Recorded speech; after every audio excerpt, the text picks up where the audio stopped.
What's going on here? Oh, Sir, I'm arrested. Okay friends, இந்த வீடியோவில் நம்ம பார்க்க போகிறது இந்த அக்கா யூனிவர்சிட்டின்னு சொல்லிட்டு ஒரு யூனிவர்சிட்டி இருக்குது, அதோட எக்ஸாம் அதை பற்றி நம்ம பேசுவோம் இப்போ. ஓகேங்களா? ஏன்னா எனக்கு இப்போ எக்ஸாம் முடிஞ்சு ஒரு ரிசல்ட் ஒன்று வந்துச்சு. ஸோ அதனால் நான் அதை பற்றி பேசலாம்னு சொல்லிட்டு திடீர்னு ஓடிட்டேன். அதுக்கு முன்னாடி இந்த வீடியோவுக்கு லைக் பண்ணி சப்ஸ்கிரைப் பண்ணுறேன். ஃபஸ்ட்டு நான் வந்து இசி டிபார்ட்மெண்ட். ஓகேங்களா? ஆனால் எனக்கு வந்து பாருங்கள், அது கொஷின் எல்லாமே சேம் தான். ஸோ கொஷின்ஸ் எல்லாமே சேம், சப்ஜெக்ட் நேமும் சேம். ஆனால் வந்து டிபார்ட்மெண்ட் மட்டும் மாற்றி போட்டு வச்சுருக்காங்க. அது ஏன்னு தெரியல. என்ன டிபார்ட்மெண்ட்னா சிஎஸ்சி போட்டு வச்சுருக்காங்க, computer science and engineering. CSE computer engineering அது போட்டு வச்சுருக்காங்க. அதுக்கு கீழே கொடுத்துருக்காங்க பாருங்க, டிஜிட்டல் மார்க்கெட்டிங் எங்களுக்கான சப்ஜெக்ட் தான். Is correct.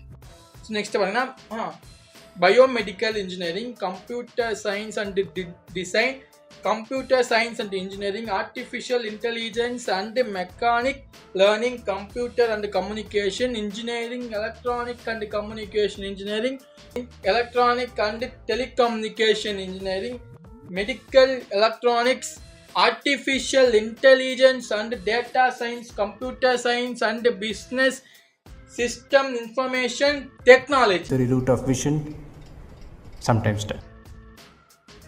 இதுக்கே நாக்குத்தல் 2021 ரெகுலேஷன். ஆனால் எங்ககிட்ட சொல்ல வேண்டியது இதுதான் உங்கள் ஃபஸ்ட்டு ரெகுலேஷன், நீங்கள் தான் ஃபஸ்ட்டு ரெகுலேஷன். ஸோ உங்களுக்கு கொஸ்டின் அப்படி ஈஸியாக கேட்பாங்க. மயிலா கேட்டாங்க ஈஸியாக. இன்னும் என்ன நீ பைத்தியக்காரனாவே நினச்சிட்டு இருக்கிறல? It's true. ஈஸியாகவே கேட்கல, எந்த ஒரு கொஸ்டினுமே ஈஸியாக இல்லை, எல்லாமே கஷ்டமாக கேட்டு வச்சுக்கிறாங்க. நாங்கள் ஃபீஸ் கட்டுறோம், நாங்கள் படிக்கிறோம், எல்லாமே நாங்கள் பண்ணுறோம். கொஸ்டின் பேப்பர் மட்டும்தான் நீங்கள் ரெடி பண்ணுறீங்க. அதையாச்சும் ஈஸியாக ரெடி பண்ணால் நாங்கள் பாஸ் ஆச்சு பண்ணுவோம்ல. 43 பக்கம் எழுதியும் ஃபெயில் ஆகிறோம். சரி ஓகே, ஃபெயில் ஆகிட்டோம், அருகிரி விழுந்துருச்சுன்னு சொல்லிட்டு போய் மூடிட்டு போய் உக்காந்தா அப்போதான் ஒருத்தவங்க வந்து நீ ஃபெயிலா, நீலாம் ஃபெயில் ஆகிறதுக்கு வாய்ப்பு இல்லை, ஏன் நான்லாம் ஃபெயில் ஆகக்கூடாதா? ஃபெயில் ஆகிறதுக்குலாம் வாய்ப்பு இல்லை, ரீஎவல்யூஷன் போடு, பேப்பர் வாங்க. பேப்பர் காசு எவ்வளோ? 350 ரூபா. பேப்பர் காசு 350 ரூபா. அதை அப்ளை பண்ணுறதுக்கு 400 ரூபா. டோட்டலாக 750 ரூபா. இப்போ உங்களுக்கு வேணும் காசு கொடு, காசு. நீ தப்பா கரெக்ஷன் பண்ணி சைன் போட்டதுக்கு நாங்கள் இருக்கிறா காசு கட்டணும் 750 ரூபா. எனக்கு அது புரியவே இல்லை.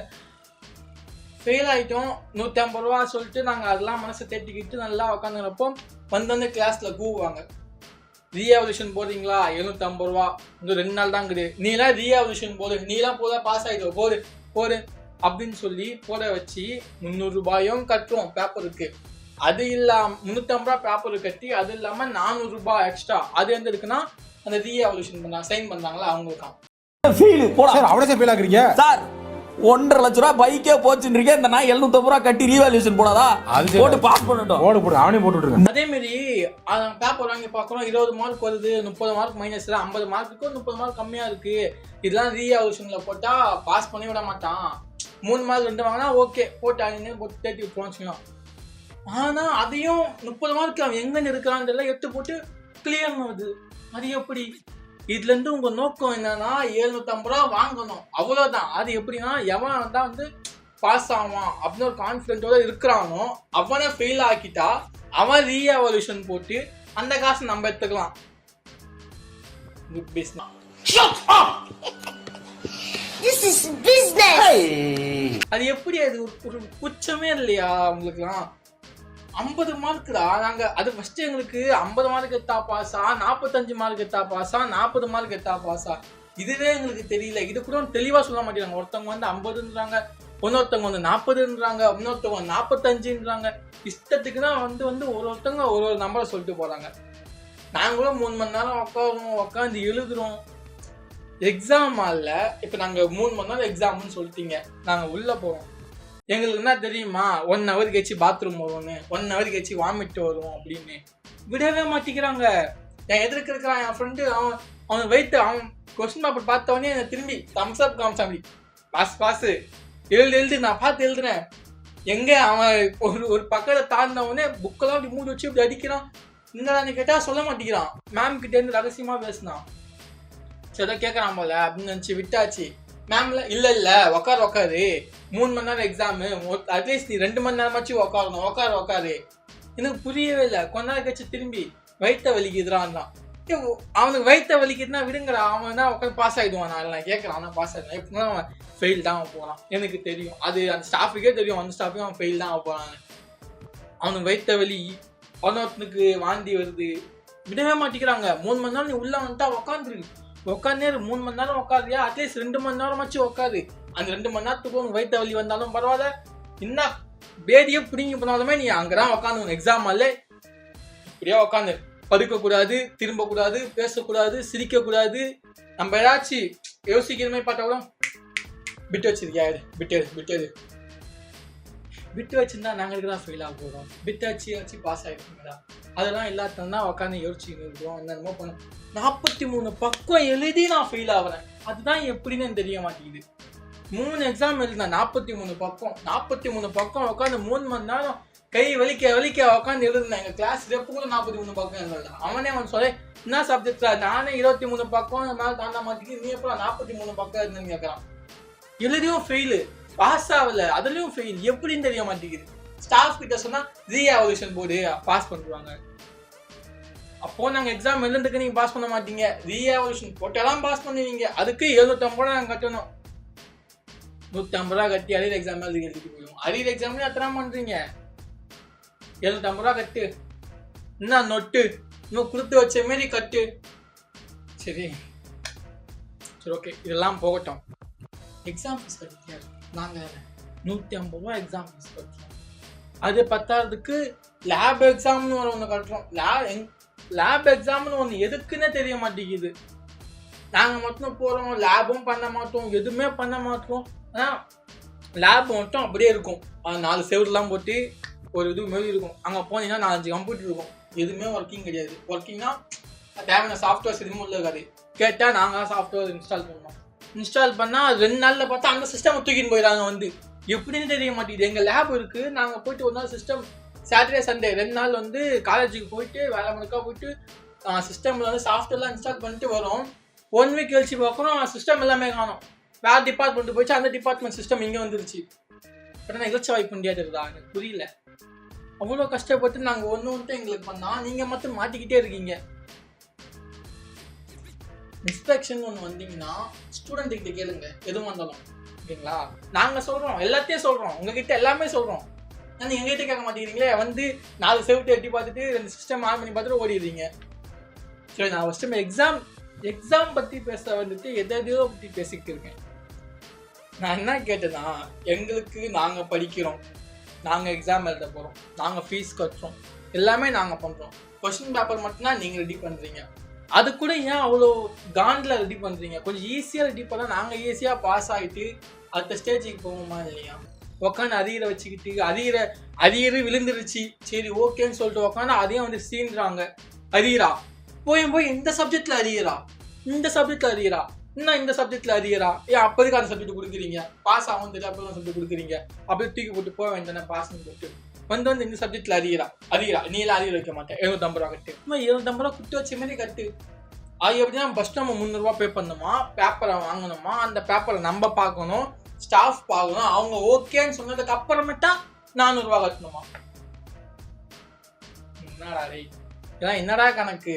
நம்ம அது 400 ரூபா கட்டி ரீஎவல்யூஷன் போட்டுட்டோம். இப்போ பேப்பரில் நீங்கள் வந்து இந்த பேப்பரில் வந்து பார்க்குறீங்க, எத்தனை மார்க்கு, ஒரு 20 மார்க்கு 30 மார்க் இருக்குது, ரீஎவல்யூஷன் போடுறீங்க, பார்த்தா பாஸு. 30 மார்க் எங்கே எடுத்து பொறுக்கி போட்டான்னு தெரியல, நான் பாஸ்ன்னு வருது. அப்படின்னா அதை ஃபஸ்ட்டே பண்ண வேண்டியதானே? அந்த ஃபஸ்ட்டு அது 30 மார்க் எடுத்து போட்டிருந்தா 750 ரூபா எங்களுக்கு கிடச்சிருக்கோம்னா, அந்த 750 நான் கட்டாமல் விட்டுருக்கோம். இல்லை அந்த செமஸ்டரில் எக்ஸாம் விசா கட்டியிருப்போம், இல்லைன்னா ஏதாச்சும் வாங்கி சாப்பிட்ருப்போம். உங்களுக்கு காசு வேணும்னு சொல்லிட்டு எங்களை ஃபெயில் ஆக்கி விட்டு வேலை பார்க்குறீங்களே, நியாயமா? இல்லை கேட்குறேன், எல்லாம் நியாயமா? எல்லாம் யாரும் கேட்க கூட மாட்டீங்களா? இல்லை கேட்டால் அவங்கள போட்டு அடிக்கிறாங்க. எனக்கு காண்டாகுது. எக்ஸாம் ஹாலில் போயிட்டு ஃபஸ்ட்டு எக்ஸாம் உட்காந்து கொஸ்டின் பேப்பர் இப்படி ஓப்பன் பண்ண உடனே ஃபஸ்ட்டு கொஸ்டினை பார்த்தோடனே ஆஹா பாஸு, நெக்ஸ்ட்டு 3 பார்க்குறேன் ஃபெயில், பாஸ் ஃபெயில். போன உடனே கொஸ்டின் பேப்பர் பார்த்தோன்னே ஓகே 43 பக்கம் எழுதுறோம்னு சொல்லிட்டு உட்காந்து எழுதுறோம்.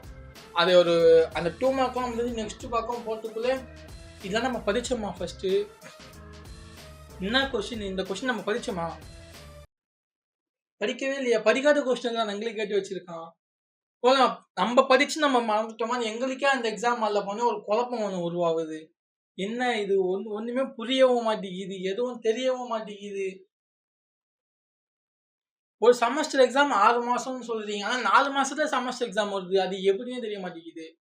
செமஸ்டர் 4 மாசம், 5வது மாசம் எக்ஸாம். நடுவுல லீவ் விட்டு அது 6 மாசமா வந்து பெருசாக்கிடுறாங்க. இல்ல. 6 மாசம்லாம் வைக்கல. இது வந்து 6வது மாசம். ஆல்மோஸ்ட் எனக்கு 9 எக்ஸாம் முடிஞ்சிருச்சு. ஸோ இது நெக்ஸ்ட் வரப்போகுது. அப்பதான் பார்த்துக்கோ 5ஆம் மாசம், 1ஆம் மாசம் ஓப்பன் பண்ணாங்க. 4 மாசம் காலேஜ் முடிஞ்சது. ஒரு லீவ் விட்டாங்க. எக்ஸாம் ஸ்டார்ட் பண்ணிட்டாங்க. ஸோ கொஸ்டின் பேப்பர் ரெடி பண்றவங்க கொஞ்சம் ஈஸியா ரெடி பண்ணுங்க. அதுக்கப்புறம் மட்டும் யாரையும் ரீஎவல்யூஷன் போல வைக்காதீங்க. ஃபர்ஸ்ட் ஆஃப் ஆல் 750 ரூபா வேஸ்டா போகுது. 750 ரூபா கொடுத்து தான் நாங்கள் பாஸ் பண்ண வேண்டியதா இருக்குன்னா அப்போ 150 நாங்கள் எதுக்கு நாங்கள் அப்போ எக்ஸாம் எழுதணும்? நான் டேரக்டா வந்து 150 ரூபா கொடுத்துட்டு போயிடுவோம்ல.